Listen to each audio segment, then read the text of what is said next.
I love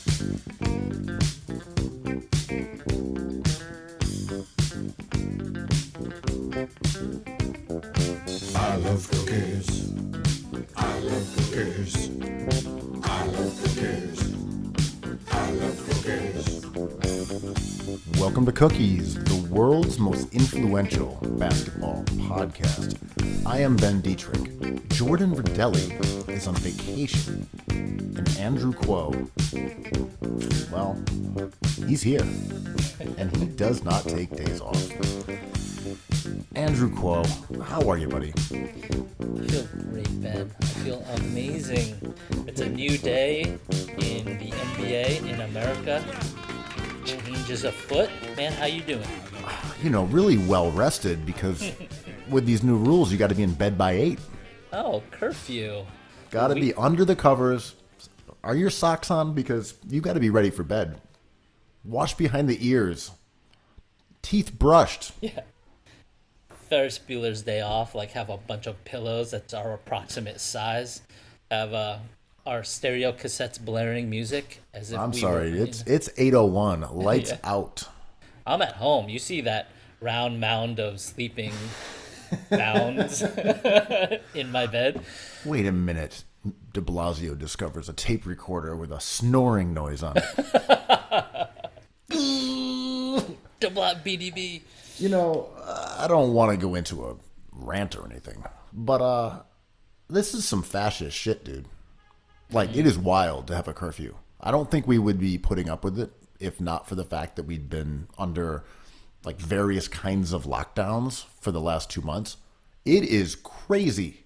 It is crazy. You can't be out of your house after 8 p.m. That is bonkers. We're so distracted. We're looking at a million things at the same time. Like, oh, tear gas people so I can take a photo with a book that I've never held or read before.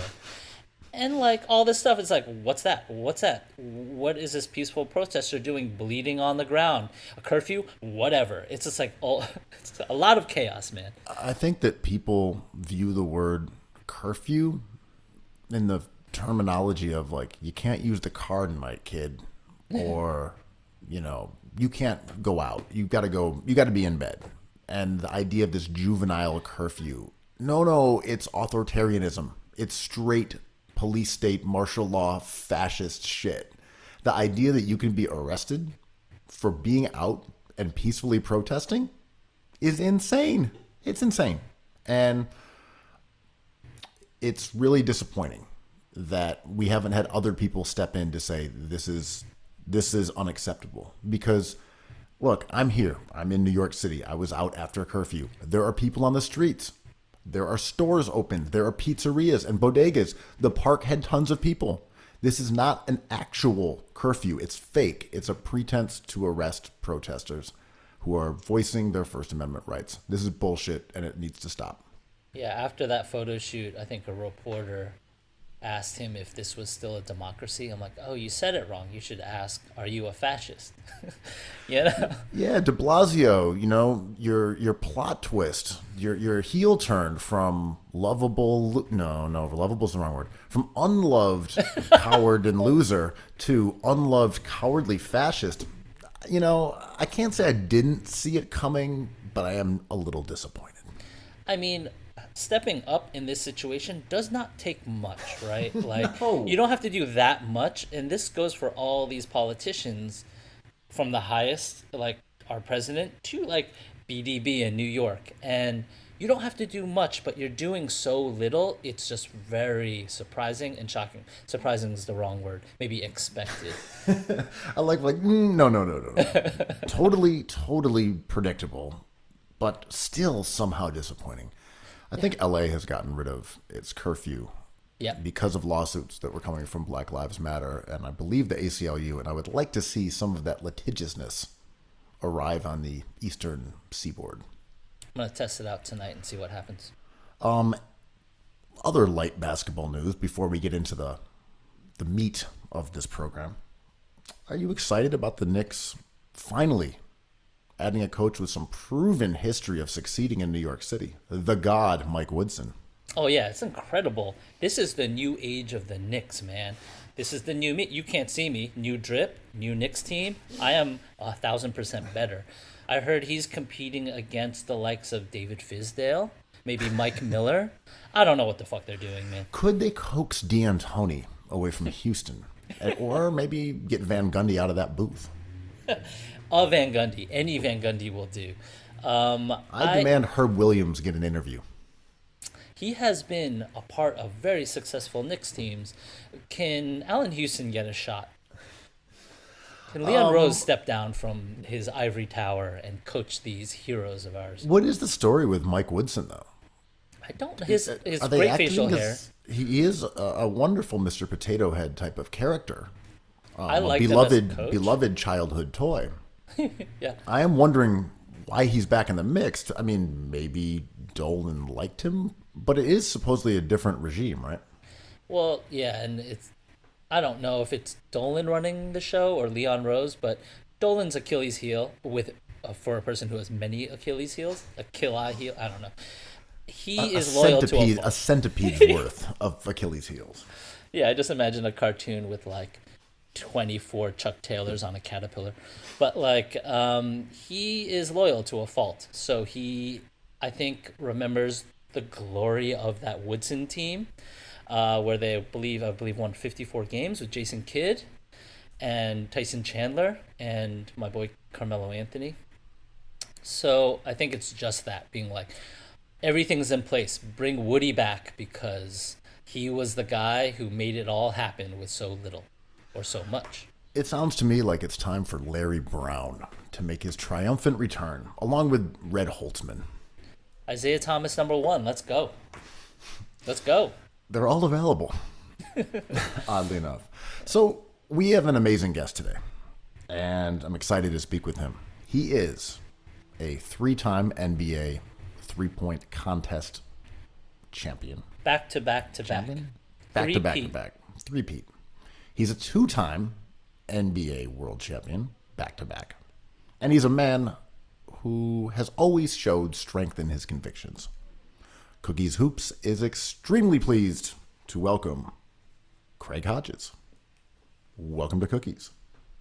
Well, first of all, I just thank God to give us a chance to come across the airwaves, man, during this crazy period of time. And, for me, when I get a chance to see, young brothers using the social media platform and women, and just seeing young folks in general in this millennial generation, seeing them see the differences in generational wealth, generational power, the inequality in wealth and power.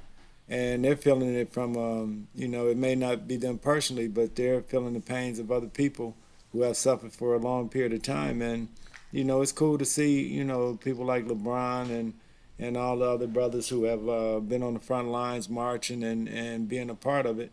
Hopefully, with this virus and everything, everybody will be well through it. In your opinion, why do you think it's more prevalent now than it was in your generation among NBA players? I think really choices were made during my generation not to. I can't say that, it was hard to get information. You just had to read. You just had to thirst for it. And I think now, in some ways, I hope that it isn't a faddish thing, that it is truly something that has taken to heart. It's great to see Michael Jordan come out and talk about ingrained racism. It's great to see the Coaches Association or a group of coaches have a conference call over the past weekend. So there's some light that is shining, and hopefully it'll continue, man, because the inequalities that have gone on is something that this nation has to face, and the conversation is sad that it has to come upon the death of George Floyd and Aubrey in Atlanta and Breonna Taylor, but it is what it is, and we understand it's been this for over 400 or 500 years. Well, I wanted to ask you, Coach, personally, that about how this experience compares with the death of Ron Settles at Long Beach State University, and if there are any echoes or reverberations, and if you can talk on that a little bit. And I think that's the personal thing for me, is that we've been real short in our memory in terms of honoring our, heroes who have sacrificed the ultimate sacrifice, and have it carry weight the next day, the next week, the next month, the next year. That it's a long list of not only Ron Settles, but all of the, those who have went to their graves early by injustice and oppression.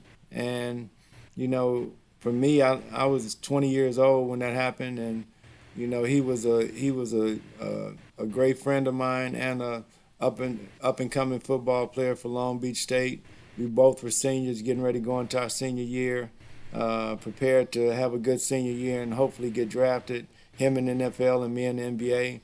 Dallas Cowboys were looking at him at the time, and that summer, June 6th of that summer, 1981, my buddy called me and told me Ron had been murdered by the Signal Hill police. So it hit me then, and it hit me back to the time when I would see pictures of Dr. King and marching when the dogs were being sicked on them by police. So it's a long history of it, man, and we have to not place any one death or any one police beating above any other one, because I think when we do it like that, we oftentimes negate people and the power that that human being may have had for another 20, 30 years, what have you. And it's got to stop, man. We have to equate life for what it truly is. It's a God gift, and we have to hold it precious and dear. It feels like over the last week, white people overall are starting to look at the police and say, wait, these guys are brutal. These guys are violent. This is not what we were told growing up. We were told that these were the good guys, and when you're 4 or 5 years old, you want to be a cop when you grow up. Right. And I think this is a change in the perception, maybe amongst the white media, white people overall, but this is not something that is new to the Black American experience. Absolutely. And that's one of the things with the whole, with the coronavirus and all of that. This is a different time. So I'm telling people, we see police brutality and the like, but we see the outpouring of support all over the world. They're having Black Lives Matter marches in Tokyo, Japan, and Heidelberg, Germany, and stuff like that, to let us know that it's a different vibration that's going on the planet on a conscious level, where it concerns human rights, and that the number one place where human rights violations have taken place over the last 500 years is under the American flag and the democracy called, United States of America, and the Constitution is perhaps the greatest written document ever as far as universal law and love is concerned. If we held those parameters correctly and actually exercised the dictates therein, we would be a different nation. But we've been able to camouflage it with systems that can be able to make people not see it. So now a lot of people who have been blind to the facts are now waking up to the cold hard facts that the oppression of the African American and African people basically all over the world under a structure of capitalism. And when we look at the first capital, we talk about human trafficking. Hey, human trafficking was us. We were the first people to be human trafficked. When we look at those terms, when we talk about sex trafficking, how many times did a slave master sell a sister, my great grandmama, to another slave master for folly? So we have to look at these things and understand why the planet is what it is today, and why everyone is being shook up to a certain degree to the reality of what is going on in the lives of Black people in America, for sure. Speaking about the NBA, you were advocating for more Black ownership in the early 90s. Do you think that situation has gotten better? Michael Jordan. Yeah. Yep. You know what I'm saying? And that's the thing, man, for me. I laugh at this. I laugh at it because it's so hurtful in another way that you look at it and you be like, man, it's so clear to see the racist dictates that have been in professional sports, period, man. When you look at it being the last bastion of plantation politics, when you have an owner and you look at an owner like a Donald Sterling who ran his thing seriously like a plantation, and then he's able to walk away from his plantation politics with a golden parachute of $2 billion, and the city of Los Angeles has many of the problems like every urban city in America. I think that $2 billion should have went to programmatic stuff such as police brutality and police violence and victims funds that could be generated through the coffers of the NBA, NFL, and Major League Baseball. So, man, it's been the exploitation of black people for a long time, and a lot of people are waking up to it. And it's great that they're waking up to it. It's a different day and time, so we're not going back to a whole paradigm. So it's going to be something to see how this all pans out in the future. And you've been an activist for so long, and you've been trying to open our eyes as NBA fans, specifically to this kind of injustice right under the surface of the games we enjoy and love. Right. And can you talk about Game 1 of the '91 finals? Because that's when I first, as a young man, became aware of you and your Right. message. Can you talk about what happened in LA and what your thinking Yeah. was? And it actually in Chicago, a lot of people.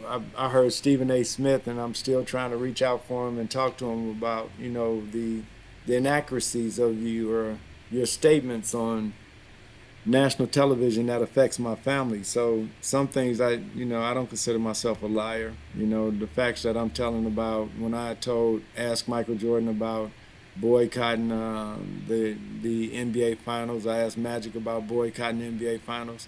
There's no reason for me to lie about that, man. I've lost $50 million at least in terms of salary and investment from that salary. So what am I gaining from lying? So it's a thing that bothers me when I look in terms of people not realizing the impact of athletes until an athlete actually does something like a Colin Kaepernick, and then people are like, oh man, yeah, you have a platform to stand on, man. And the lessons that I learned early in life was Muhammad Ali, Kurt Flood, Jim Brown, the economic coalition of athletes that got together in the 60s to try to change the economic condition in urban centers, not just black America. I look at the work of the Black Panther Party when I was growing up, and I was blessed to have that image, even though it was so horrific. It inspired me to pick up, the mantle of Fred Hampton and Mark Clark, and as far as searching for truth, and then you research how many white organizations they worked with back then. So if you look at the Panthers in real time and real sense, you'll see a lot of what you're seeing now, and as far as different groups, different cultures coming together on righteous conduct, not on anybody being of any different race or ethnicity.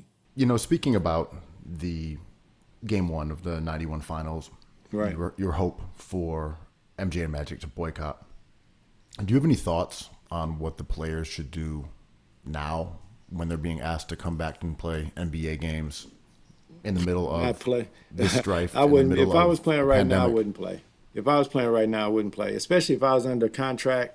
And this might say, if I'm coming in as a rookie, I can understand as rookies and maybe first or second year players playing. But if I'm a LeBron James, if I'm a Chris Paul, if I'm the president of the players union, I'm advising guys who are in Minnesota and Atlanta definitely don't play because of we're in mourning, and I feel like at some point in time we have to know that where we stand carry weight, and we know that weight is being carried when we can take a murder charge from a murder 3 to a murder 2 and get the other guys charged and all of this, and that's showing the energy. Now I feel like we shouldn't play any sports until there's an agreement by every police force in America that they're going to take classes on how to consider black people like they consider their family. And when they see a young brother, you're not going to just stop him because you feel like stopping him today. So it has to be some type of major movements and more mature movements that Jerry West and Elgin Baylor in 1963 during the All-Star game, they were suggesting a boycott, and we got the Players Union out. We are under the Players Union based on what other guys were willing to sacrifice, even though they were able to continue their careers. Now we have such wealth from our contracts and contractual obligations outside of the game that I think we should be able to sustain ourselves for, say, a 120-day period, where 120 days we don't play any sports.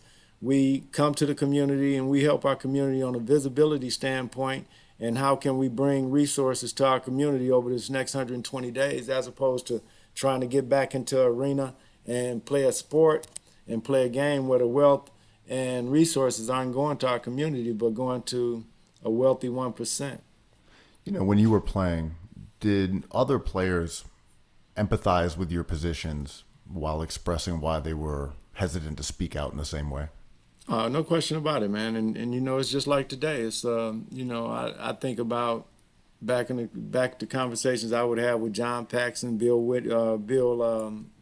Cartwright, Will Perdue, Phil Jackson, Johnny Bott, you know, and I would bring conscious material on a 4-hour flight and put in videotape of, you know, conscious thinkers in the black community, and we'd have these conversations. So there were a lot of players. Clyde Drexler would come up to me and say, man, I appreciate what you're doing. And, you know, I understand it and I get it, you know, but once again, to whom much is given, much is required. But what have you studied? And I appreciate someone who admits to the fact that they haven't studied enough to speak to different points. But some issues you don't have to. When you see a Rodney King being beat the way he was beaten, to me that's no different than a knee on the neck.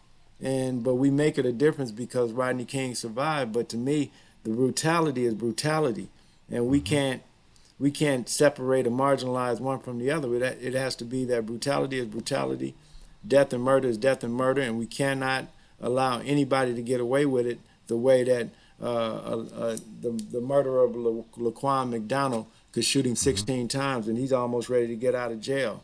That's ridiculous to me. So, and it's not a matter of us going around saying Black Lives Matter. Of course they matter, and we don't have to continue to play on that point, because the truth is the reality. We have heartbeats just like anybody else. We have mothers and fathers. We have family that loves us just like the rest of the human family. So why do we have to continue to have this mute subject when nobody else has to claim that fact that their lives matter? Yeah, and I was thinking about restarting the NBA, and like, this is to your point, this is a systemic thing. And images like Rodney King and all the videos we're seeing on social media really, really bring it to the front. But sometimes I want to talk about like a salary cap, restricting how much an athlete is paid, not that letting them play in the NBA when they're young men out of high school, and even asking them to play games during a pandemic, which has deadly consequences. Do you think and those consequences from the pandemic affect the rank and file of the players who look like the community that it's affecting? So if nothing else, it's ridiculous to me, man, when we look at the whole of it, that money is more important than human beings. Let's get to the bottom line of it. And that's what's going on now, is that the human family is starting to see that has been the case over the last millennia, and that we realize that that's not how it's supposed to be. That's not good. That's not good for the next generation to come in with a mindset of greed, greed, greed, greed, greed. And how much more can I get? How much more can I get? How much more can I take? As opposed to what can we do to make sure that we are resourceful, that we are respectful, and that we give a damn about what's going on with the next generation, and that it's not about just how much I can accumulate in my lifetime for my immediate family, man. Well, in some ways, we've seen a conflation of the idea of empowerment and like being an entrepreneur and making a lot of money being the same as representation and empowerment. And what you're saying is that it should be a different way. But those things, you can make money, you deserve your share of the pie, but it should not necessarily be confused with total progress. Am I saying that correctly? And for me, it's one of those things like, okay, when I see MJ make the statement the other day about ingrained racism, Okay, I get it. I'm fine with it. Whenever you good to make the statement, you've made the statement. Okay. Now, how does that jive with the mechanics of I want to be like Mike, and a campaign that's totally about him, that's totally about him within the concept of me, Scotty, Horace, Bill Cartwright. We having to give you this ball in order for you to be like Mike. That some things just don't translate in the mix to me when I look at the amount. When is enough enough? If you're a billionaire, why do you have to bring out a documentary that's so divisive among my people at this point in time when we need unity and togetherness, which is what you're supposed to be promoting in your brand with Zion Williamson? So I don't get how it's so much double talk and double speak that when our messages need to be clear to this next generation of student athlete and student in general about what's important. So we declare that wealth is more important. So while we're in these industries, whether it be sports or entertainment, we always have this vibration that I'm gonna go make my money and then I'll come back and holler at y'all. And for some reason, it don't never seem like they come back to holler at us. When I look at MJ and Oprah, y'all made so much wealth in the city of Chicago that it was able to give you that platform to be like Mike and to have OWN network. So where are you at right now? Where are you at during the height of our need for you to be able to, replenish what was given to you? And that's, we've talked about on this podcast a lot about the Last Dance, and we were looking for, it was such a important time in American history, those years you guys played and won championships, and I wanted to see, I wanted to hear a little bit about your visit to the White House and the letter you wrote George Bush, because Right. this is all a part of the fabric of not only the Chicago Bulls, but like our country. Can you talk about that a little bit?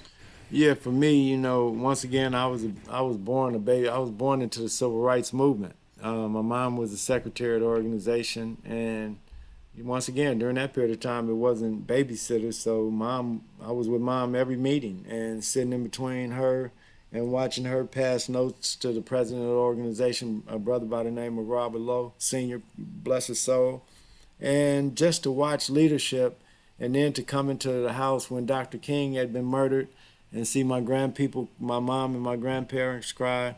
It shocked me, man. And we were taught young to write letters to our congressman, letters to the mayor, and that. And the night before we got ready to go to the White House, September 31st, I believe, and it hit me that I've been writing letters to everybody. Now I'm getting ready to go. I got to write a letter. So I wrote the letter in the spirit of just did people who have been disenfranchised, not just African Americans, not just poor people, but people who feel like they've just been on the outside of this thing, not having a job, not having money, and could the president consider the issues of poor people and those who I've just spoke about the same way we consider foreign policy and spending money on war? And it was a lot of people didn't even know what was in the letter until I did a 30 for 30 for ESPN probably 5 or 6 years ago, and they never aired it, and it's still sitting on the shelf somewhere. But it was a cool piece, and I told them when they were filming it that they're not gonna let you show this, man, because What did you say? and I had a chance to go to the White House and read the letter in Lafayette Park, standing across from the White House, and the letter just basically asked to. It was very respectful, and the president was cool. I told him I had written it, and he said he would consider it or whatever. I don't know if he did or not, but in doing my research for my book and documentary and film that's coming up, the Bush Library has been very cool in giving me any materials that I've called for and asked for. What did your teammates say did you tell them that you were going to write a letter to the president?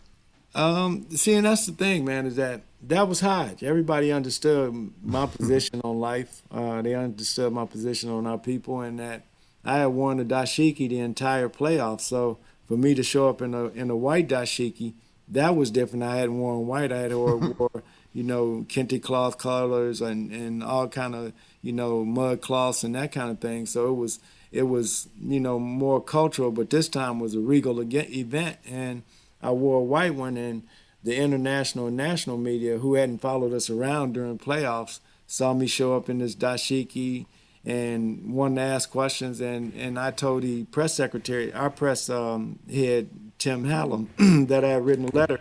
And when we got to the White House, the press secretary told us we had to give it to him because I couldn't give it directly to the president, which I understood.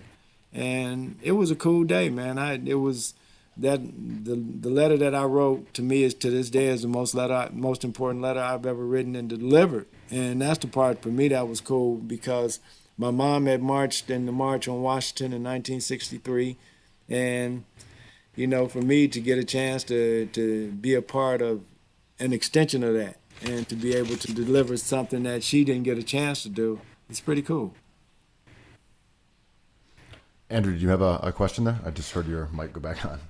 Yeah, I mean, can you tell us a little bit what was on that letter? I mean, it was such an interesting story because I just remember that I just saw the picture again of you shooting a 3-point shot in the dashiki with George Bush smiling, and you've talked about this letter, and it looks like it was a really cool day at the White House. And absolutely, man, and once again, it was, to paraphrase, thank you, Mr. President, for inviting us to this great edifice, the seat of power, and I want to thank you on behalf of those who wouldn't get a chance, the disenfranchised, the poor, but especially those who are African Americans who have been here for over 400 years. Could you consider our issues the same way you consider issues of foreign policy? And it's not that I'm coming here as a champion, and I want to champion the causes of those who couldn't, similar to the way that my champion, Muhammad Ali, did it. And it was in that spirit, man. And, to this day, it's been, it's a cool feeling to know that I had a chance to do that and to be able to be a continuum of those who have gone before me in the best manner and not trying to, kill nobody over it, not trying to use armed revolution to get it across, but to get it across in the human rights level so that people can understand and feel where I was coming from. And I felt like I did that on that day. I feel like even small gestures, not as large as giving a letter to the president, but even marching in a protest. There are moments of empowerment where you feel as if you were contributing to a cause, and it might be as much as walking and doing a little chanting. And we talked about this with our guest last week, just the value of being brave and being involved. And that is critical right there, is that I feel like right now with the quarantine, with the death of George Floyd, I feel like it's a culmination of almost the chains being dropped, and we're free now. Every human being on the planet is free, and that's something that none of us have ever felt. I'm 59 years old. I was drinking a glass of wine last night, and I told the person, I said, you know what?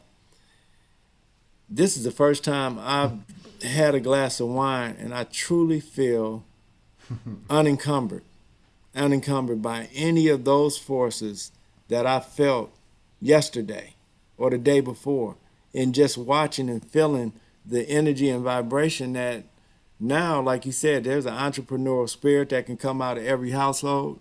No one knows how this is going to unfold on an educational level. So the primary child care service in America is the educational system. How is that going to pan out along with economics and employment? So this whole thing that used to be, and I was listening to one of the generals from the Brookings Institute yesterday, and he was saying how the whole great American experiment is in tatters right now.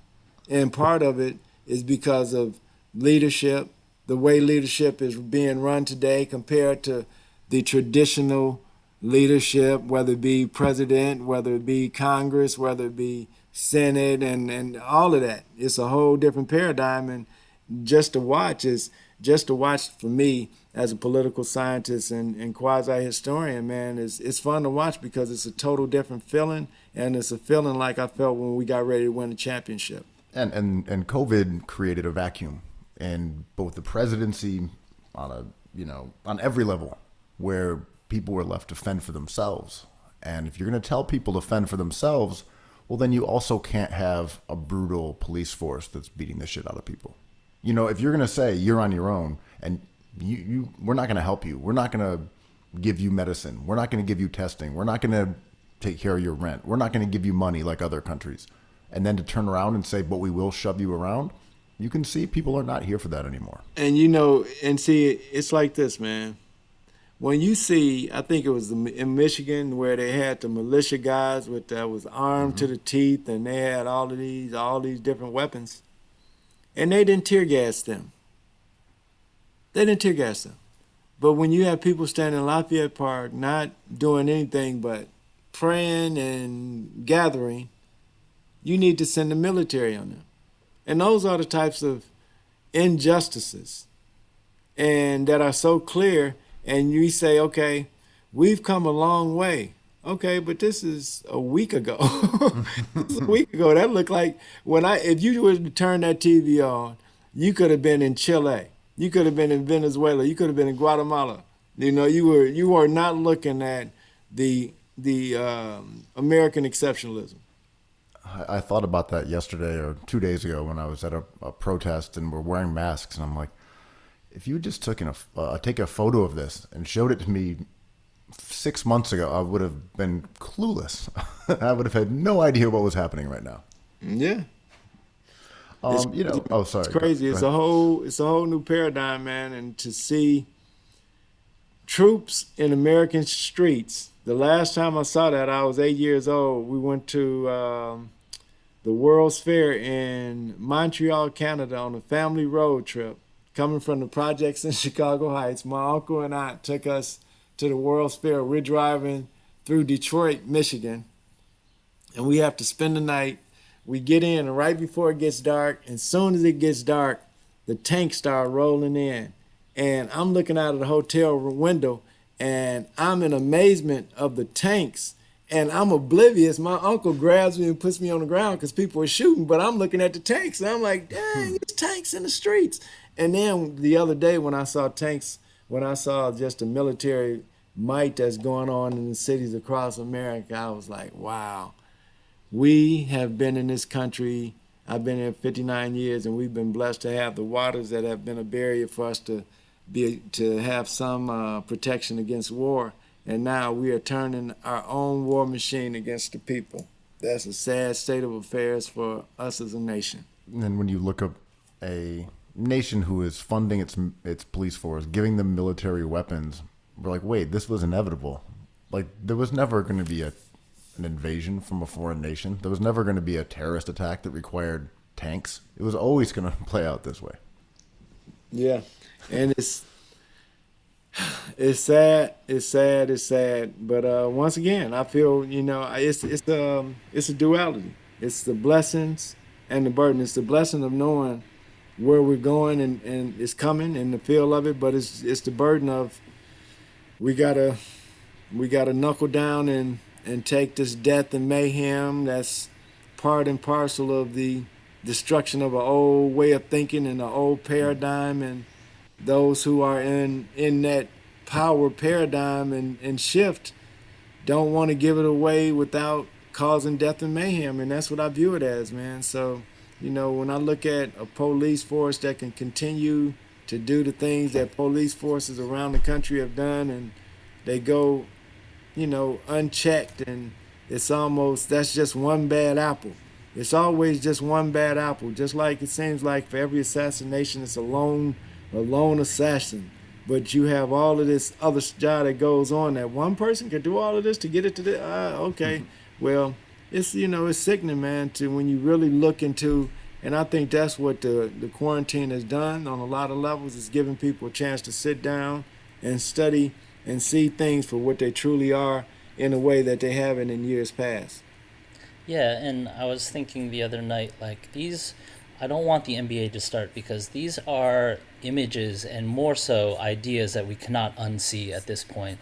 And talking to someone like you, like this has been going on your whole life. And you mentioned earlier that people like Oprah and MJ don't come back for you in terms of business and protect you that way. But I think there's a move to come back to you now with these young players. Like, has any current player reached out to you for you to tell them your experience with this exact issue 20 years ago? It's been cool, man. I've had some during All-Star Weekend. I had a couple good contacts with some of the guys that are current players, and we plan on sitting down, man. And I think that's one of the things for me that has been once again a blessing, man, to have my sons, especially, that kept me afloat during that period of time when I wasn't hooping. So I had a chance to hoop with them when they were in high school and college to just keep my competitive juices going a little bit. Why I came down from being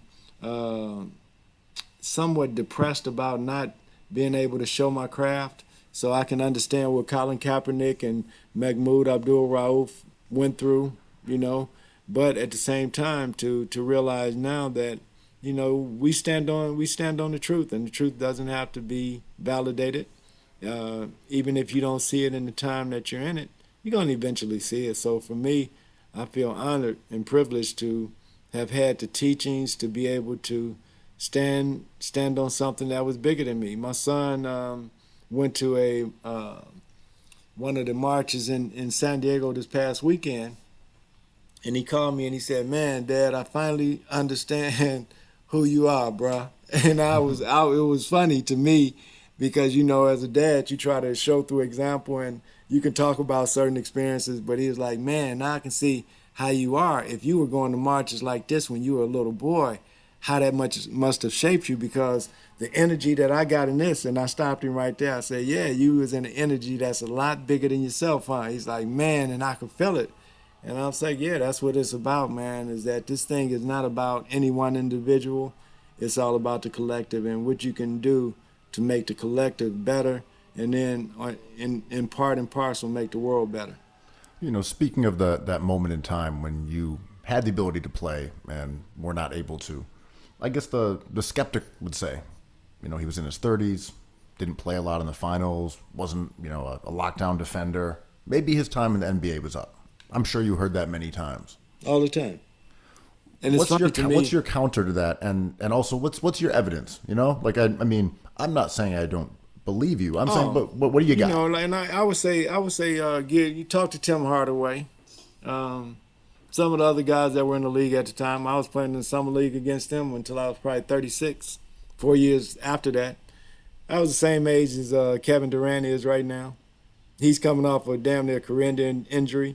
People want to talk about, Craig Hodges couldn't play defense, but John Paxson could. Right?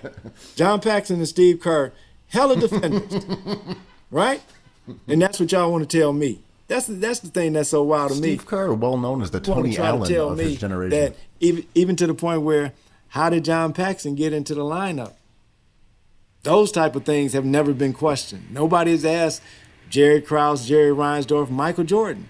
Maybe that's why Michael didn't have me in the interview, because I'm going to ask questions about why my career ended in such a way when you had an opportunity to give you told David Falk to do John Paxson's contract the year before I became a free agent. Now I'm a two-time, now listen to these stats, brothers. Y'all tell me, two-time world champion, three consecutive three-point shooter. Woo! All right? And I couldn't get a job the next year because I couldn't play defense. Okay. All right. Nobody in the history of the game has left the game in that manner. Nobody. And nobody ain't got them kudos going with them but Hodge. So I'll leave mine to the history books. That's why they had to change the three-point competition so they could erase me from history. You can't do it because you still got to look and see, ain't nobody made 19 in a row from that distance, period. And it's funny you mentioned Paxson, because I think the biases we have as NBA fans, it's like, oh, it's the white unitasker 3-point shooter, and that was kind of formed in our Come on. thinking because of Paxson. But then it's always like Craig Hodges is the one, right? And like it should not look like Paxson or Kerr. It should look like Craig Hodges. Come on, man. And you know what's so funny to me? I look at it like this. It's similar to Mark Jackson getting the Golden State Warriors to a championship and Steve Kerr getting ready can take them over the line. It's similar to my boy. Oh man, name escapes me. God bless him. He played for the Pittsburgh Steelers. Joe Gilliam. Joe Gilliam gets the Pittsburgh Steelers to the Super Bowl, and then Terry Bradshaw gets the ring. You know, so it's this. It happens in the game. Ask them how would we have gotten through Detroit without Craig Hodges? Y'all had John Paxson before I got here. Andrew does make a great point, though, because the perception of, like, the shooting specialist is always that of, like, a white guy. It's Steve Kerr. Come on, man. Ask Paxson. Y'all should interview. Call John Paxson and ask John Paxson what John Paxson told Craig Hodges after the 3-point contest in Miami when they had gave him my position over the summer.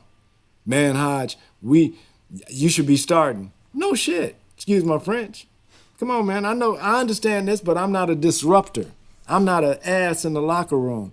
I understand what I'm capable of doing. I play my role. I came through this game when it was an authoritarian thing, and I have never been a disruptor on any team. So when they asked me to go to the bench, okay, I got cool. I can deal with this, but don't think that I can't play. So now you take my position. You're able to media me out of the game in such a way where Craig couldn't play defense. Craig couldn't do this. Craig couldn't do that. Okay, but let me check you on the players who you talking about could do those things. Who are they? Feel me? Especially when you look at me. Okay, you take me out and you bring in Trent Tucker. Trent Tucker could play defense? Come on. It's sickening. You know, it's sickening how you can play these games with people's lives like Mahmoud Abdul-Rauf. He was perhaps one of the greatest scorers perhaps in the game. And you cut out his career at the height of his scoring potential because he said his prayers during the national anthem, and we're a Christian nation. How dare you? You know, looking at some of your numbers, shooting 49% in 1998 is just astounding. I mean, you are literally one of the greatest shooters the game has had. I mean, those numbers are crazy. This is not when the line was moved into a college-ish level in the, later in that decade. This is 88. Do you feel sometimes, knowing what has happened in the game today, that you were born in the wrong generation? No, it's fun to me. It's fun to watch because, one of the things that I love when people talk about my three-point shooting is that I never shot a three-point shot until I came into the NBA. So I didn't get to the league on my three-point shooting skills. I got to the NBA on my basketball skills because I was a point guard. So we played open court basketball, and I shot the ball up to distances that were three-point anyway. So that wasn't a big deal to me. But this generation didn't get the feel of the veteran leadership that we were blessed to get. And that's one of the things that I feel so honored and privileged to have been part of is the golden generation that connected Kareem Abdul-Jabbar to Kobe Bryant. You know what I'm saying? That I'm in between that mix to have played with perhaps the greatest player in Michael Jordan from athletic end to me, the greatest player to ever play is Bill Russell because he won more than anybody. But, all of the money that they're making today, all that's cool. But once again, I feel like the level of competition from 82 to 92, man, it wasn't better in any era of the game than when we played during that period because you had the element of physicality and athleticism as well as the knowledge and information tied to systematic ways of playing basketball as opposed to this positionless analytics where the game is played from a computer like it's a video game and people just run down and just shoot threes instead of going in and get a 15-footer. Love your generation so much you're willing to sacrifice the modern version of yourself, which would be tearing it up in the modern NBA.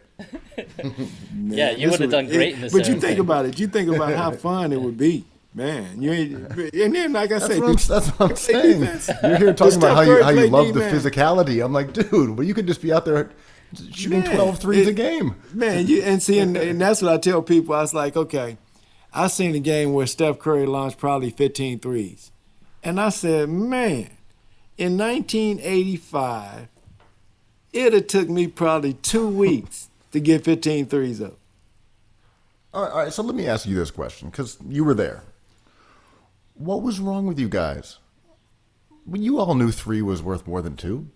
You knew you were making half of them. Why weren't you taking more? And once again, we were under that. See, the game now, the players control the game. Part of it is coming out of the AAU, this whole generational AAU. You play the way you want to play. We're going to let you play. As long as you don't ask for ownership, y'all can play however you want to play. So the players are playing the way they want to play. So back in that day, we were under an authoritarian mindset where you're going to play the way we're telling you to play. You're going to run these sets, and this is how you're going to play basketball. And very rarely did anybody rebel against that because systems work. And now, in looking back, squeaky wheel get the oil. So if you could have said, man, I'm shooting 50%, man. Y'all need to give me the ball more. But we winning, man. So I'm chilling. I wasn't tripping like that, man. And I think that's the difference in generation 2 is that, I played with Mike and everybody behind us wanted to be like Mike. You know what I'm saying? So they take that mindset that I got to shoot as much as I can, score as much as I can because my endorsements will be better off the court. Yeah, and you were the original bomber. And to your point, you had success. You had the rings. You had the hardware. And then in 92, the Bulls let you go, and 29 teams passed. And I dug up a quote from Billy McKinney from the Sonics, and he says, "Brothers have families, if you know what I mean." Like, right. What happened? Why were people scared? Similar to what Colin Kaepernick went through. No one wants to bring you in because they feel like you may be some type of distraction. You may be an impediment to winning. And my consistent point was no one ever interviewed me to see the type of person I was. Everybody speculated. And then when I make a statement like, I could still play. Oh, it's sour grapes because he couldn't play defense. And okay, whatever, man. But the reality of the fact is that, I think many of the owners, including, and that's why I say, we should be given some type of sit down with the commissioner, Mahmoud, myself, for the one fact that when we were trying to get 1992, when I was a free agent and I'm trying to get a contract, Donald Sterling was a racist in the league. And if other owners knew that, that's collusion, man. So for me, it was one of them things where I understood that the owners didn't like me going to the White House, giving President a letter concerning issues that they themselves should be addressing. So they don't want me to be in their locker room encouraging other players to address these issues. That's what I looked at it as, and I still look at it like that when I look at the fallout from Colin Kaepernick. When I look at Drew Brees, a millionaire, say the insensitive jive that he said the other day to me is like, come on, brother. He's more clueless. Black people than died under this flag than any nation. So Come on, what are you talking about? Get real. So a lot of things that I would speak to, a lot of players wouldn't speak to in public, but in closed doors, they would have the same discussions we're having right now, man. But they don't want it to hurt their pocketbook. We had talked a little bit about The Last Dance. And just speaking about your experience on that team and with MJ, the perception now seems to fall into 2 categories. He was, a domineering jerk who pushed his teammates to greatness, or he was a domineering jerk who probably didn't have to be a domineering jerk. Can you give a little nuance on I guess that sort of the legend of MJ as the motivator? And I sum it up. Simple to me is like when they putting all that up. Okay, MJ, he's the supreme motivator through bullying, or he's the dominant bitch. you can look at it how you gonna look at it from your human eye, but for me being there, all of that when you put MJ in that light is taking away the respect from Phil Jackson. All right, that Phil motivated him and everybody else that was on our squad, whether it be coaches or players. Everybody knew where the buck stopped. It wasn't stopping with MJ. You know, the public persona and the private persona, two different things. In our locker room, without the coaches, MJ wasn't at the top of the pecking order. It was Bill Cartwright, then Craig Hodges. So it was pecking order in private that wasn't publicly viewed because we ain't gonna mess up your image, brother. Go and be Michael. We know we cool with who we are. It ain't no biggie. We ain't gotta let the world know that we really not the Jordanaires. I remember that. I remember that shirt. We cool. No problem. I mean, but that's interesting because it's hard to take away because we're not in that locker room. And I look at it sometimes. I'm like, well, I've played with guys that I liked who were dickheads. I liked them though, Yes. and they talk shit. They might, embarrass a teammate, but it's all in the spirit of the kind of personality they are. And it's Right. hard to get how that works if you're not actually in that room. Yeah, and that's the thing, man. It's no different than you working in an office where you got all type of people, and it's the same in basketball, And one of the things that when I look at just the racial undertones of the sport, I recall how many times when I got into the league, you would hear coaches and assistants talk about an athlete. Oh, it take him a while to think, and throw all of these little darts about black athletes and their inability to think. And you look at all this stuff, man. It's an ingrained thing, and that racism is taught in this nation, and that's one of the things that has to be eradicated. Is that we can not continue to teach racism to our babies, and that's the only way it can take hold. Is that somebody somewhere was telling their babies that they're better than my babies. And that's the thing that has to stop and has to have a serious conversation about it. Is that what are the dinner conversations that have gone on for generations to keep this at, to make this behavior that a white cop can feel like he can put his knee on somebody's neck and get away with it. That has to stop, man. I mean, well, as a black athlete in a sport where many of the fans were white, and you're playing in places like Utah, Wisconsin, etc. What was the craziest thing you saw from being on the side that you were, from being a young black man playing in the NBA and seeing what fans were like? And it wasn't even really on the court, but in an elevator in Utah. And we get on the elevator, and the little white kid looks at us and asks, "Are we monkeys?" Holy shit. And for me, being, probably 3 or 4 years out of Long Beach State and studying black studies, everybody expected my reaction to be different. Mine was one that, wow, who taught you that? That was my first question to him, to the little kid. Where my brothers in the elevator, they was ready to snatch somebody. And I told them, no, man, this is a learning experience. That let's not be taken aback by it, but let's study it from what it is, that this is a child. And that this child heard this somewhere. And we need to get to the bottom of that and question that, who taught that little person that, as opposed to teaching this little person about the human reality of everyone, and everyone having a certain different DNA, and that different DNA don't make you any different from a respect level and a humanness level. And so it's stuff like that, man, that really gives you an eye opener to how much work goes into being racist and how much work it's going to take to eradicate it. And think about this. You were at the height of your profession. You were one of the best 300 basketball players in the world. You were the best three-point shooter. And you still remember some ignorant bullshit that a kid said to you in an elevator. You know, I mean, like the power of that kind of thing, and that kind of lack of humanity, and as you said, where it comes from, that it's learned, and how you Right. can impact people And with that's the words. part that I feel like this generation that's coming, um, they've they discard all that, man. They have more.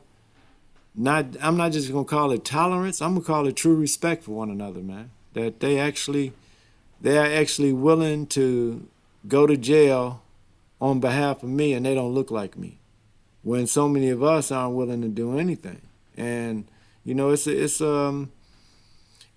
not going to be the this whole fabric of this institutional racism is falling apart, man. The carpet is tearing apart, and it's tearing apart in such a way where we can see some ugly fabric, Yeah. and it's not good to look at. But at the same time, when we see the children that are coming behind it that are willing to step up and make sure that they're not going to carry this into their generational thought process, is really cool to see. And I love hearing this because your story has always been, in my opinion, a forward thinking story. And when you talk about empowerment and how the rules change systemically, I mean, I remember the story, maybe you can clarify this, of you suggesting to Michael Jordan that he leave Nike and start his own brand, which I Right. think would be a more acceptable story in 2020. But back then, you already had that idea. And see, what my position was then, was that every city in America would give us a factory for $1. We could get the means of production from Asia, and we could get the rubber from Africa and Brazil to be able to do what we need to do to make shoes. And that he has a ready-made workforce standing on the corners of America selling dope that would be willing to sling his shoe more than sling these rocks. So that was my position, and it continues to be my position. And his position was, and I think that was right before he signed the main deal that he signed with Nike for 40 mil or whatever it was. He said, "Who's going to remember me in 10 years, Hodge?" And I was like, "Damn, who the hell was Chuck Taylor?" And we wearing Chuck Taylors, and I know Chuck Taylor wasn't hooping like you, MJ. So come on, man. But once again, it's a certain amount of responsibility that I feel like sometimes we don't want. And it's going to take more for us to build it as opposed to just become part of what someone else already has built and we can just get a couple dollars from it. One thing I thought was interestingly excluded from The Last Dance was that we heard a lot about Nike and the commercials with Spike, etc. But there was no references to, say, the robberies of starter jackets and Jordans that was happening in places like New York, places like Chicago. Absolutely, man. And I mean, there's a real different dynamic there with Oh, man. Michael Jordan and those cities. And then you And bring it up to today's, okay. During The Last Dance, they opened up a night in the height of the COVID lockdown or whatever, just coming out when people were debating, should I come out? Should I go back to work? Should we open up again? Nike shoe store in Atlanta opens up during the pandemic, man, and sells MJ's shoe. I don't get that. I don't understand that, brother. I don't understand when is enough enough? Did you have to put your shoe out during that time? Or was your shoe coming out later in the summer along with the documentary? But since the documentary got moved up, you had to move up to shoot. Man, it's sickening, man. That how many people stood in line and maybe get sick again. I mean, they're already playing games in OKC. There was a clip of Trey Young playing in front of a gym of people from 2 days ago. Yeah, Like, I didn't know that was already happening. hey, man, it's because see, one thing that when I was in Long Beach and we were studying, and it was saying two things I remember they saying about Mao Zedong say that religion is the opiate of the people, sports is the opiate of the people. Hey, you stop and you look at some of this stuff, man. We say we're a Christian nation, but we can kill and not bring people to justice. We know we have to have, and I told people, I said, watch, when we start to come out, sport has got sport is such a big part of it. Because if sport ain't going down, people are thinking about critical issues, and the powers that be don't want us to be thinking about those critical issues because it's going to put light on the injustices that's going on a political level, economic level, how much money banks are stealing and the like. So it's sickening, man. You know, in The Last Dance, other omissions, or I guess one that I noticed, was that they never showed Horace Grant's block against Phoenix, which sealed Game 6 in the finals. I think that was 1995. Right. Not in the doc. Do you feel like some of your teammates, I forget exactly how much you overlapped, but you were there with Horace and Scotty for those years. Do you feel like those guys got sort of the short end of the stick in this documentary? Yeah, man. But see, once again, it's about be like Mike. It ain't about be like Horace, be like Scotty. You know, he threw Scotty under the bus so hard, man. Like, okay, with Horace, like you say, that should have been highlighted. That this is how he sealed it. Okay, he blocked that. Okay, now, how do you go at Scotty the way you go at Scotty? You say he's selfish, right? And then you put in a clip where Scotty won't get up to shoot. He won't get up to pass the ball, inbound the play so that Tony could get the last shot. And you weren't even on that team. Why did you highlight that? Well, my theory on this was that he made a significant point and emphasized that Scotty was the best player he ever played with. And he said that several times, really, really, beat that drum. And then for the rest of the documentary, more or less went out of the way to say that Scotty was not cut out for the big moments. Scotty was selfish. Scotty had all these other issues. Scotty was a beta, not like the alpha hero like he was. I felt like those two dynamics were fairly intentional. Man, different ends of the rainbow, right? But remember, this guy that I've just thrown on the bus, the best guy I ever played with. Just remember that. Yeah, so which one is it? I'm saying his point was that it was both. Yeah, and that's my thing. Like he said, when he said he was selfish, and then they show in the Utah series where Scotty can barely walk because of his back. He sets a pick, falls on the floor, barely can get up, and re-picks. And I'm like, that was not a selfish action, man. Come on, man. What?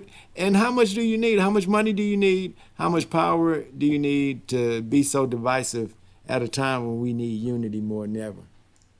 And my takeaway with that documentary that you were so much a part of was like, I mean, like, where was Craig Hodges, right? Like, and that was talked about on the internet. Like, this is one of the most important pieces. They only had 10 hours. There wasn't enough time to get No, Craig man, Hodges in there. it ain't enough time. You only interviewed 106 people. I mean, Yeah, look, you were in hour 11. I'm sorry. Yeah, man, I was number 107 that they just didn't have time to get to. Oh, the sequel! I can't wait. Man, But The I had Last to- Dance 2. more Craig Hodges. dances. Yeah.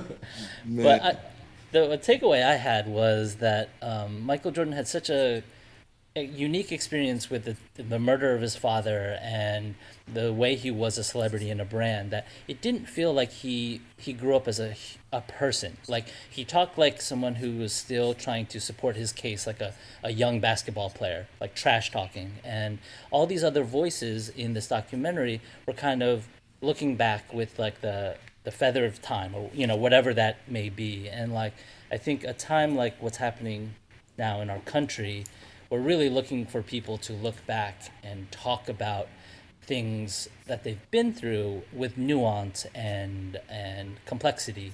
And we had just come off The Last Dance where we had none of that. So our NBA collective conscience is kind of doing a double take, right? yeah, and I think a lot of people are saying, man, it was cool entertainment, but it's got to be another side to it. It's got to be some other things, and that's the funny part to me is that, a lot of things that could, MJ, and let's get this real, man. MJ is a good brother, all right? I ain't throwing no salt at that man at all. My thing is the politics and the economic impact that it has on black people and poor people and humans. So when you talk about a starter jacket, when you talk about a shoe, that if somebody is murdered over a shoe or a jacket, we got a problem. That's my position. So just from that end, you know, good brother man understands. He understands diplomacy. He understood what he say Republicans buy gym shoes, so he understands the political game. So, you know, I feel like there's a lot to whom much is given, much is required, and maybe now he's coming around. He said something about ingrained racism. I wish I If it's understood a little bit ingrained, if more. it's ingrained, you have to see it in '91. I wish we understood a little bit more about him as a person, in that we didn't really get honesty. I felt we got the same story that, I'm old enough to remember hearing this the first time. And it Right. felt like it was the same story we've always been told. Yeah. It was edited together. It had people who were around the team and the media speaking retrospectively. But I never really got to say I understood more about Michael Jordan, unless that's all there is. Is there a side of him that we didn't see?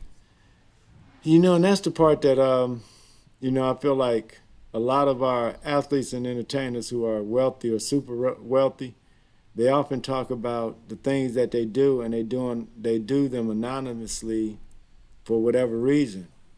There are points in our history where we need visible leadership. We need visible models. We need visible charity donations so that we can aspire to do what you're doing. It doesn't need to come from a point of anonymity. So from that standpoint, oftentimes, we don't see that other side. We got to see more of a different side of MJ, whether it be, him kicking it with his children or him getting ready to go to a fraternity, whatever. It's certain things that we saw that, people didn't see. So he's a multifaceted dude for sure. Yeah, But the side, tell us a little the bit more about that, humanitarian, though. I yeah, want to know more exactly. about that side. Yeah, and that's the part that I feel like he could have. I think that's why. What's his name? Uh, that does the PBS documentary, Ken Burns. And that's what Ken Burns, and he said it better than anybody, that you can't be the director and editor of your own documentary, man. You're not gonna get to the bottom line of what's what, and what's the true perspective of what the object of your documentary is. And I think Michael may have had a little bit too much editorial control to keep it where it would be good for his shoe sales and for his brand. So you can't argue with that. That's what this economic thing is about. It should have just been an autobiographical documentary, maybe. I would have loved to see the camera linger on him and make him answer some uncomfortable questions or follow up, or Oh yeah. more than just being able to drop, And oh, I think that's Clyde why Drexler, a he was lot of whatever. his teammates may be somewhat dismayed, because they sat for interviews and were left on the editing room floor. And everybody's time is precious, man. So when they think they were part of the Last Dance, like the rest of them, I wasn't part of, but those who were, they feel somewhat slighted because it was just about him and it wasn't about what the Last Dance was about. One thing I always find fascinating to talk to former NBA players about is, we hear about the Kobe's and the Jordans and like the upper level, but Right. as you, as someone who was playing in that era, late '80s, early '90s, who are some of the players that were like unheralded but like filthy, that were just great basketball players that somehow slipped through the cracks and are now obscure? Is there any guys you remember? And I just speak for the ones I played with. Terry Cummins, Ricky Pierce, Paul Pressey, Paul McKeskey. I just look at people like Paul McKeskey, 6'10", could play on the block and could shoot up to 15 feet, 75-80% free throw shooter. You had so many big guys like that during that period of time who were straight up basketball players. So when I look at, the teams that I played on, when I look at Norm Nixon's, when I look at play with Bill Walton, play with Swin Nader, play with Tom Chambers, so I played with some quality guys, some Hall of Famers, but the one thing that is consistent is that rank and file player from player 8 through 12. Those times when you have to come to work and you playing 2-on-2 because the top 8 in minutes played, they don't have to practice today. So it's those type of workouts that are so instrumental to a team's chemistry just to keep the momentum going from day to day. So you have times when the top 5 or 6 aren't practicing, so now you playing 3-on-3. So you have to get in and you go your hour and a half with only 6 people, and you coming in to work, and it looks as though the top superstar players aren't working, but they put in their work, and you start to learn to respect that. So it's that's the part that I felt like even within the documentary, he could have showed more of that as opposed to lambasting players who he didn't feel as quality as he was or whatever. So, you've defended your defense on this show today a bit. What was it like guarding MJ in practice? And could you give us a scouting report? See, and for me, I got to guard him almost every day at some point, and some days the whole time during scrimmage. And what I would do is I would try to give him a different look. And him being able to jump so much higher than me, I would always jump before he could jump, and then make him make a second movement under me, and then I would have to have help after that point. By the time that goes on, Bill or Will or Stacy or Scott Williams, somebody should be there to help me, because most of the time he was doing his thing on the block. So it's one of those things where you just give him a different look, stay in front of him, and make him work. So that's what it was to me. And once again, man, when we talk about NBA defense, all right? Everybody want to talk that. Oh, man, so-and-so, nah, ain't none of it one-on-one, man. It's team defense in the NBA. You know your assignments. You know where your assignments fits into the team defensive scheme for a given player, for a given pick and roll situation, whether it be at the top of the court, whether it be on the wing, whether it be on the corner. Mm-hmm. What is the nuances of the player posting up? Do I go on the second dribble for the double team? Do I leave him down there with no help? You got to recognize who it is on the block posting up that you go give help or you don't give help. So it's a lot of other things going on, as opposed to, can Craig Hodges just stay in front of Isaiah Thomas for 48 minutes? A lot more important stuff that's going on within my team concept. So we got to know that as players. So it's a lot more than just Craig Hodges can't play defense. Well, it's interesting because in that documentary, they talk so much about how Jordan wanted it more than other people and how he worked harder than other people. And right. He had this innate winning quality that made it. That nobody else has. No one else had it. No one else wanted it as much as him. That's the difference between you guys, man. And that's he wanted it more. That's the part to me that is like, come on, man. You can tell that. Okay, tell the world that. Tell the world that shit. But because my thing is, so you're the only, everybody that got there, that when you came to the league, nobody else had. How did the league be the league without you if you're the only one that had this? No one else had it back then. David Thompson didn't have it. George Gervin didn't have it. Don't bring up Bill Russell.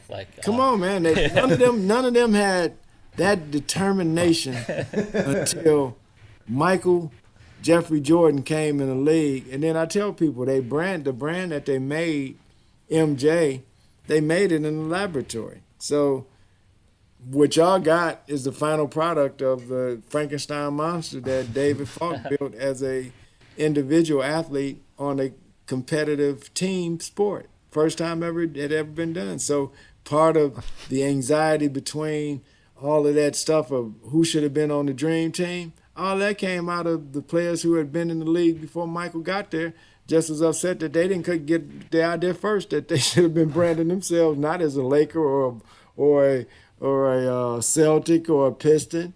Should have been branding yourself as Magic or Isaiah or Bird, period. Mm-hmm. And so some of that was anxiety and jealousy, man. And I love to see, you said Frankenstein, right? Like people try, or the powers that be try to create certain players and certain brands, and a lot of times it doesn't work. And I always think like people who want it more are people who get hurt and don't really quite come back and train every day to get there. And then you have examples like Jordan and LeBron James, and it all lines up and it all works out. Right. Do you the difference between LeBron and MJ, I think, is pretty significant in their conception. And LeBron is like the point of the spear of player empowerment. How do you think that plays out with what we're going through in the world today? And like, you were a coach, like, how do you tell these young men who are like LeBron James, like, how to do this thing? Well, I think the biggest thing is that, one of the differences is that you look at MJ coming from somewhere rural North Carolina. You look at, LeBron coming from Ohio, right in the heart of what's going down. So different upbringings, different vibrational, of passion. But the one passion that's consistent in both is that they have a love for the game, that they had the opportunity to play. But at the same time, where we are now, I think, LeBron really gets it as far as feeling the pain of poor people, knowing where he came from and wanting to change how that looks in the future.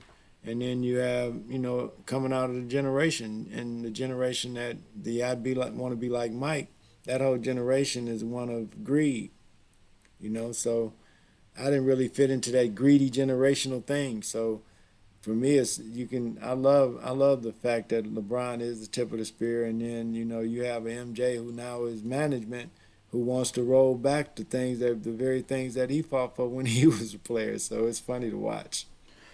Speaking of ownerships and management, and I guess we're talking about the front offices of NBA teams, why do you think it has been the case, and this is not changed very much, even though the Chicago Bulls just hired a black man as the general manager, Mark Eversley, who was formerly on the Philadelphia 76ers.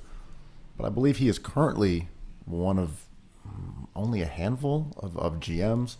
Yeah, Why and do front that's offices because not reflect the league? And once again, I think until the players make that decision that we gonna make the front offices look like what's on the court, it won't happen, man. Because when you have billionaire owners who control the thing, they're gonna have the people who they feel most comfortable with, and that's what it's been heretofore. So until some issues are raised, and that's why I say you can make changes to a degree, but until you own something, man, and you don't own the NBA, the board of governors is what the board of governors is made out of and made up of. So it's basically almost their little toy that they play chess with, or they have run around the track or whatever have you. But it's not until we get serious about it, who actually go on the court, who actually run around the track, who actually go to the sliding into the bases and standing behind the mic singing and dancing, until we say, look, we can really make true changes, it's not going to happen. I do think there's also a systemic thing here in the NBA where the guys who get internships and become scouts and become assistants and become assistant GMs and work their way up is a different category from people who are, say, leaving the game. Like, I'm a player. And then it's like, okay, well, we're looking for someone who has been in the front office for 10 years. We're looking for someone who has these kind of experiences. and that's what it is. Always, when you own it, you have the ability to change the hurdles that someone, or the hoops that somebody has to hop through. So, you have a generation of players who are great minds for the game, and none of them got opportunities to coach, and then they get disgruntled and are basically away from the game.